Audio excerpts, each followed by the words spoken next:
Just for the sake of the tape, can I have you say and spell your name first? Yes, Sheriff Gary Mayhaw, spelled M-A-H-A. Okay, and can I have you spell your name, sir? Yes, Major Christopher Cummings, C-U-M-M-I-N-G-S. Okay. Can you tell us a little bit about what you have going on out here? Well, about 9:49 this morning, the 911 center received a call of a bank robbery in the village of Elba.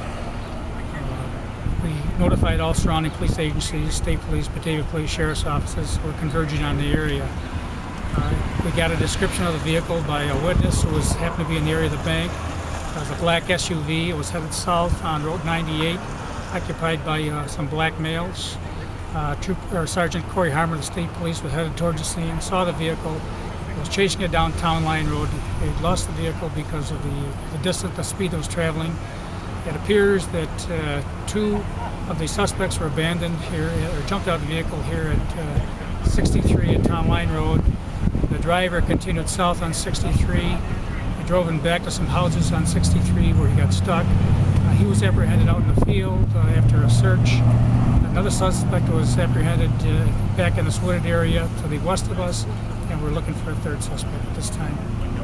Can you tell me why were all the schools put in a lockdown in the county?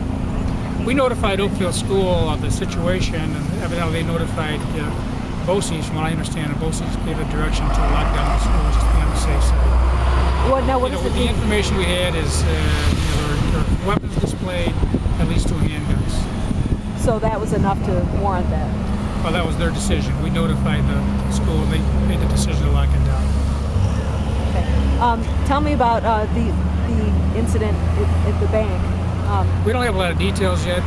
We have investigators from the state police and sheriff's office interviewing the bank people, along with the 2 suspects.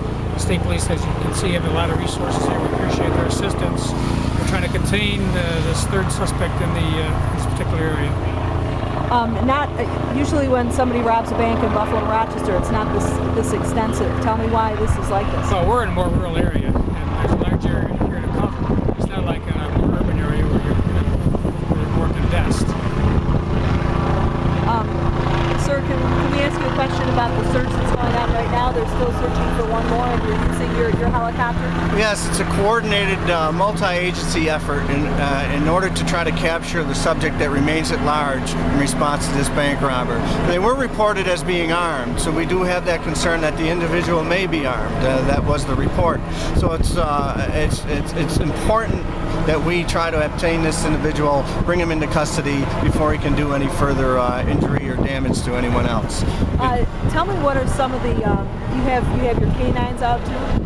Yes, we have implemented the incident command system, which is a prerequisite. You must do that according to NIMS, and as part of that incident command system, you have a joint command post, unified command between the sheriff, state police, FBI will be involved with the bank investigation. We've combined our resources to create a search area that we feel is appropriate for the information we have at this time for the last subject that remains at large. We have canines, we have an emergency management officer that coordinates the search detail, coordinates the areas searched so you don't research over and over again the same areas. We will also be going into buildings and searching buildings in this area that we believe he's in. So there is a lot of coordination that goes on now to try to capture this last individual, and it is all in the name of public safety for the area residents. Now, we also used our community notification system to notify residents in this area about the bank robbery, and keep themselves in their homes. If they see anything suspicious, to report it. Have there been any reports? I haven't heard any, but have there been any reports of injury or anything like that? So did they display a weapon at the bank? The bank teller saw 2 firearms. One may be a toy gun, but one is real. We recovered one gun. We're still looking for the other one. Again, we don't know for sure if it's real or not. We're treating it as a real handgun. Again, run through exactly what happened. 2 suspects got out at this intersection and took off? That's what we're informed. 2 suspects got out here, abandoned their vehicle. The third one, the driver, headed south on 63 and was apprehended after a search of the area where he abandoned his vehicle. Does it look like he was trying to hit the thruway from the backyards? We're not sure. There was a report of money on the ground. Has all the money been recovered? We're not sure. We do have some monies that was found in the middle of Road 98 in the bag. Most important now is community support.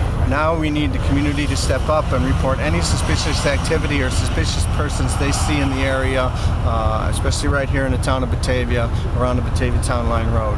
That's what's going to help us in this case. We have a lot of resources, as you can see here, but the community is usually what steps up and brings something like this to conclusion. Now they've been notified through the sheriff's outreach system, and now we need the community's help to pay attention and report any suspicious activity. We'll run it down.